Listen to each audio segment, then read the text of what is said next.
ایک باحیا اور با پردہ عورت ہزار بے حیا اور بے پردہ عورتوں سے بہتر ہے، اس لیے نہیں کہ وہ پردہ کرتی ہے، بلکہ اس لیے کہ وہ اپنے نفس کو قابو میں رکھ کر اپنے عورت ہونے کا حق ادا کرتی ہے۔ جو آدمی عورت کی چھوٹی چھوٹی غلطیوں کو نظر انداز نہیں کر سکتا، وہ اس کی بڑی خوبیوں سے کبھی فائدہ نہیں اٹھا سکتا۔ عورت کا سب سے قیمتی زیور اس کا پردہ ہے، اس کی حیا ہے۔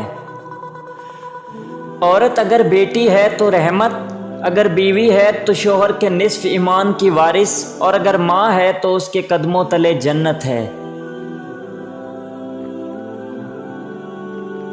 جہاں عورت کا احترام ہوتا ہے وہاں خدا بھی خوش ہوتا ہے۔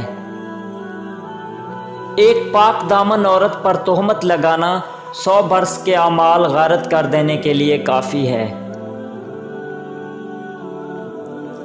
بہترین بیوی وہ ہے جو تمہاری موجودگی میں عورت اور تمہاری غیر موجودگی میں مرد بن جائے۔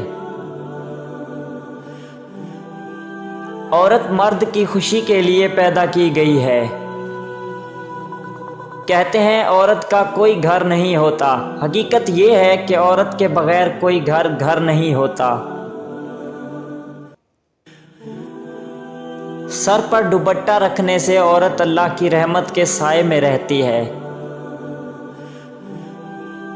عورت کی سب سے بڑی کمزوری یہ ہے کہ وہ بہت جلدی اعتبار کر لیتی ہے۔ عورت پر حیا کی چادر ایسے جچتی ہے جیسے قرآن پاک پر غلاف۔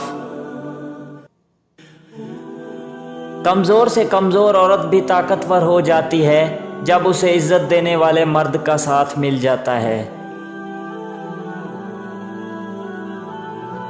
عورت کے لیے ضروری ہے کہ گناہ کرنے سے پہلے وہ خود اپنے آپ پر ترس کھائے، کیونکہ گناہ کرنے والی عورت کو توبہ کے بعد صرف اللہ معاف کرتا ہے، لوگ معاف نہیں کرتے۔ پیارے دوستو، اگر ہماری ویڈیو پسند آئے تو ہمارے چینل کو سبسکرائب کر دیں۔ شکریہ۔